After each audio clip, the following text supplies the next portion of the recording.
20 ಕನ್ನಡ ವಾಹಿನಿಗೆ ಸ್ವಾಗತ. ಜಮೀರಿಗೆ ಲೋಕಾಯುಕ್ತ ನೋಟಿಸ್ ಬಂದದ್ದು ನನಗೆ ಗೊತ್ತಿಲ್ಲ.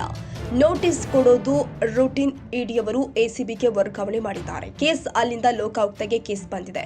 ನೋಟಿಸ್ ಬಂದ ಮೇಲೆ ಹೋಗಲೇಬೇಕು.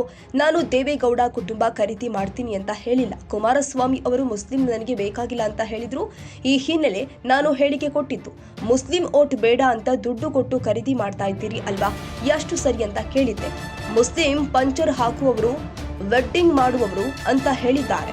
ಕುಮಾರಸ್ವಾಮಿ ಯಾವಾಗ ಸತ್ಯ ಹೇಳಿದ್ದಾರೆ? ಯೂಟರ್ನ್ ಕುಮಾರಸ್ವಾಮಿ ಅಂತ ಅವರ ಹೆಸರಿದೆ. ಯಾವಾಗ ಬೇಕಾದ್ರೂ ಹೇಗ್ ಬೇಕಾದ್ರೂ ಟರ್ನ್ ಮಾಡ್ತಾರೆ. ಅವರು ವೈಯಕ್ತಿಕವಾಗಿ ಕುಮಾರಸ್ವಾಮಿಗೆ ಹೇಳಿರುವುದು, ಒಕ್ಕಲಿಗರ ಬಗ್ಗೆ ನನಗೆ ಗೌರವ ಇದೆ. ಒಕ್ಕಲಿಗರಿಗೆ ಯಾವ ಹೇಳಿಕೆ ಕೊಟ್ಟಿಲ್ಲ.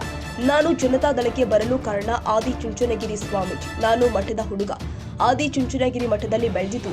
ನಾನು ಬೇಕಿದ್ರೆ ಸ್ವಾಮೀಜಿ ಬಳಿ ಕೇಳಲು ಹೇಳಿ. ಪ್ರತಿ ಶನಿವಾರ ನಾನು ಬೆಳಗ್ಗೆಯಿಂದ ಸಂಜೆ ತನಕ ಮಠದಲ್ಲಿ ಇರ್ತೀನಿ. ನಾನು ಸ್ವಾಮೀಜಿ ಮಡಿಲಲ್ಲಿ ಬೆಳೆದವ. ಕುಮಾರಸ್ವಾಮಿ ಅವರಲ್ಲಿ ಕೇಳಿ ಎಂದು ಸಚಿವ ಜಮೀರ್ ಅಹಮದ್ ಅವರು ಮಂಗಳೂರಲ್ಲಿ ಪ್ರತಿಕ್ರಿಯೆ ಕೊಟ್ಟಿದ್ದಾರೆ.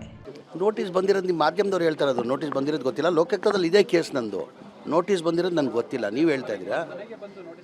ನನಗೆ ಗೊತ್ತಿಲ್ಲ. ನಾನು ಕೇಳಿದ್ದೀನಿ, ಕೊಡಲೇಬೇಕು. ನೋಟಿಸ್ ಅಟೆಂಡ್ ಆಗಲೇಬೇಕು. ಅದು ನೋಟಿಸ್ ರೋಟೀನ್. ಅದು ನೋಟಿಸ್ ಕೊಡೋದು ರೋಟೀನ್. ಅದು ಆ್ಯಕ್ಚುಲಿ ಇ ಡಿ ಅವರು ಎ ಸಿ ಪಿಗೆ ಫಾರ್ವರ್ಡ್ ಮಾಡಿದ್ರು ಕೇಸ್. ಎ ಸಿ ಪಿ ರದ್ದಾದಮೇಲೆ ಈಗ ಲೋಕಾಯುಕ್ತಕ್ಕೆ ಬಂದಿದೆ. ಅದೇ ಇನ್ಕಮಿಂದ ಆದಾಯ ಜಾಸ್ತಿ ಅಂತ ಹೇಳ್ಬಿಟ್ಟು ಅದು ನಡೀತಾ ಇದೆ. ಲೋಕಾಯುಕ್ತದಲ್ಲಿ ನಡೀತಾ. ನೋಟಿಸ್ ಬಂದಿರೋದು ಗೊತ್ತಿಲ್ಲ ನನಗೆ. ನೋಟಿಸ್ ಬಂದರೆ ಹೋಗಲೇಬೇಕಿಲ್ಲ ನಾವು.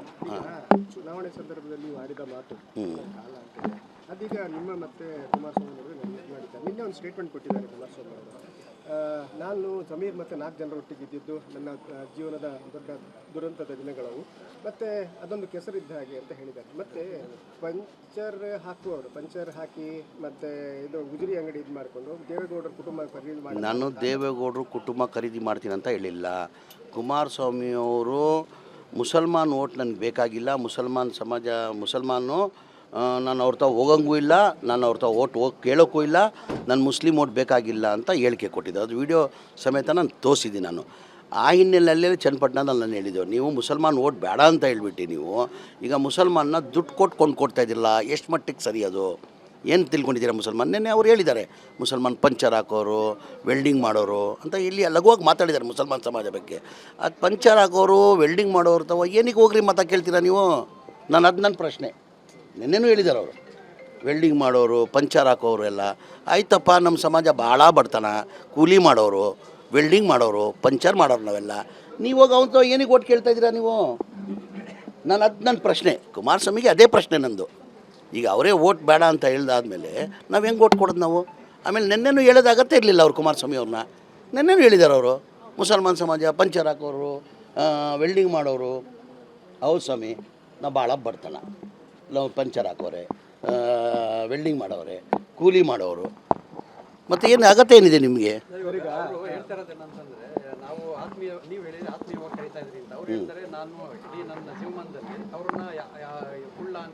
ಈಗ ಕುಮಾರಸ್ವಾಮಿ ಯಾವತ್ತನ ಸತ್ಯನ ಹೇಳಿದ್ದಾರೆ. ಮುಂಚೆನೇ ಅವ್ರ ಹೆಸರು ಏನಿಟ್ಟಿದ್ದಾರೆ, ಯೂಟರ್ನ್ ಕುಮಾರಸ್ವಾಮಿ. ಯಾವ ಬೇಕಾದ್ರೆ ಹೆಂಗೆ ಬೇಕಾದ್ರೆ ಟರ್ನ್ ಮಾಡಿಬಿಡ್ತಾರೆ ಅವರು. ನಮ್ಗೆ ಅದು ಅಭ್ಯಾಸ ಇಲ್ಲ. ನಮಗೆ ನಾವೇನು ಸತ್ಯ ಇದೆ ಅದೇ ಹೇಳೋದು ನಾವು. ಈಗ ಕುಮಾರಸ್ವಾಮಿಗೆ ಎಲ್ಲ ಗೊತ್ತಿದ್ದಾಗೆ ಯೂಟರ್ನ್ ಕುಮಾರಸ್ವಾಮಿ ಅಂತಾರೆ. ಈಗ ನೀವು ಕೊಟ್ಟಿರುವಂಥ ಸ್ಟೇಟ್ಮೆಂಟ್ ಇದೆ, ಅದು ಒಕ್ಕಲಿಗರಿಗೆ ಮಾಡಿದಂಥ ಛೇ ನೋಡ್ರಿ, ವೈಯಕ್ತಿಕವಾಗಿ ನಾನು ಕುಮಾರಸ್ವಾಮಿಗೆ ಮಾಡಿರೋದು. ನನ್ನ ಒಕ್ಕಲಿಗರ ಸಮಾಜ ಬಗ್ಗೆ ಭಾಳ ನನ್ನ ಗೌರವ. ಆಮೇಲೆ ಇಲ್ಲಿ ಕೇಳಿ, ನಾನು ಬೆಳೆದಿರೋದು ಕುಮಾರಸ್ವಾಮಿಗೆ ಗೊತ್ತಿದೆ. ನಾನು ಕುಮಾರಸ್ವಾಮಿ ಜೊತೆ ಜನತಾದಳಕ್ಕೆ ಬಂದಿದ್ದು. ನಾನು ಮುಂಚೆ ಇದ್ದಿದ್ದು ಕಾಂಗ್ರೆಸ್ಸಲ್ಲಿ. ನಾನು ಜನತಾದಳಕ್ಕೆ ಬರೋಕ್ಕೆ ಕಾರಣನೇ ಆದಿಚುಂಚನಗಿರಿ ದೊಡ್ಡ ಸ್ವಾಮೀಜಿಗಳು. ನಾನು ಮಠದ ಹುಡುಗ, ಅಲ್ಲಿ ಮಠದಲ್ಲಿ ಬೆಳೆದಿರೋದು ನಾನು. ಆದಿಚುಂಚನಗಿರಿ ಮಠದಲ್ಲಿ ಬೆಳೆದವನು ನಾನು. ಈಗಲೂ ಶೇಖರ್ ಸ್ವಾಮೀಜಿ ಅಂತ ಇದ್ದಾರೆ, ಹೋಗಿ ಕೇಳ್ಕೊಳಕ್ಕೆ ಹೇಳಿ. ಸ್ವಾಮೀಜಿ ಬೆಂಗಳೂರು ಬಂದರೆ ದೊಡ್ಡ ಸ್ವಾಮೀಜಿಗಳು. ನಾನು ಪ್ರತಿ ಶನಿವಾರ ಸ್ವಾಮೀಜಿ ಜೊತೆ ಬೆಳಗಿಂದ ಸಂಜೆ 12 ಗಂಟೆ ಮಲಗುವವರೆಗೂ ನಾನು ಮಠದಲ್ಲಿ ಹೇಳ್ತಾ ಇದ್ದೆ. ನಾನು ಅಲ್ಲಿ ಬೆಳೆದವನು. ನಾನು ಮಠದಲ್ಲಿ ಬೆಳೆದಿರೋದು. ಕುಮಾರಸ್ವಾಮಿಗೆ ಗೊತ್ತಿದೆ, ಕೇಳಿ. ಸತ್ಯನ ಇಲ್ಲ ಸಮೀರ್ ಅವ್ರು ಹೇಳಿದ್ದಾರೆ. ಇದು ಕುಮಾರಸ್ವಾಮಿ ಅವ್ರನ್ನ ಕೇಳಿ. ಇದು ಈಗ ನನ್ನ ಪಕ್ಷಕ್ಕೆ ಕಳಿಸಿದನೇ ದೊಡ್ಡ ಗುರುಗಳೇ.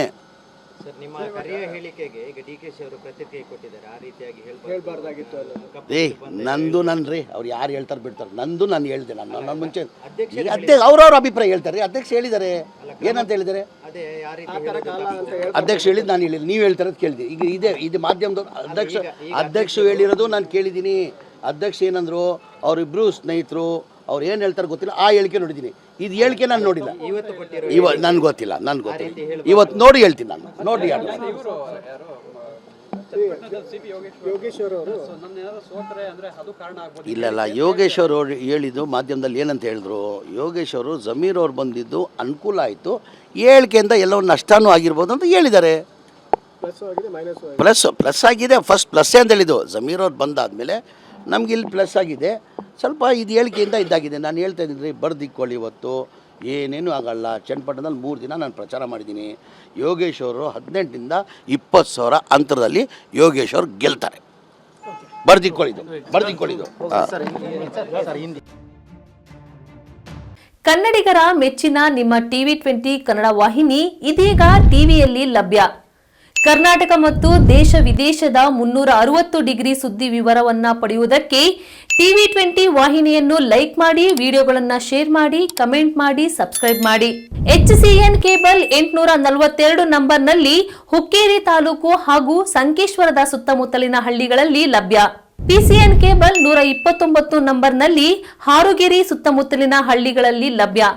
ರಾಯಬಾಗ್ ಡಿಜಿಟಲ್ ಚಾನೆಲ್ ಕೇಬಲ್ 80ನೇ ನಂಬರ್ನಲ್ಲಿ ರಾಯಬಾಗ ತಾಲೂಕಿನ ಸುತ್ತಮುತ್ತಲಿನ ಹಳ್ಳಿಗಳಲ್ಲಿ ಲಭ್ಯ. UDCN ಕೇಬಲ್ ನೆಟ್ವರ್ಕ್ ಉಗಾರ ಸುತ್ತಮುತ್ತಲಿನ ಹಳ್ಳಿಗಳಲ್ಲಿ ನಿಮ್ಮ ಟಿವಿ 20 ಕನ್ನಡ ವಾಹಿನಿಯೂ ಲಭ್ಯ.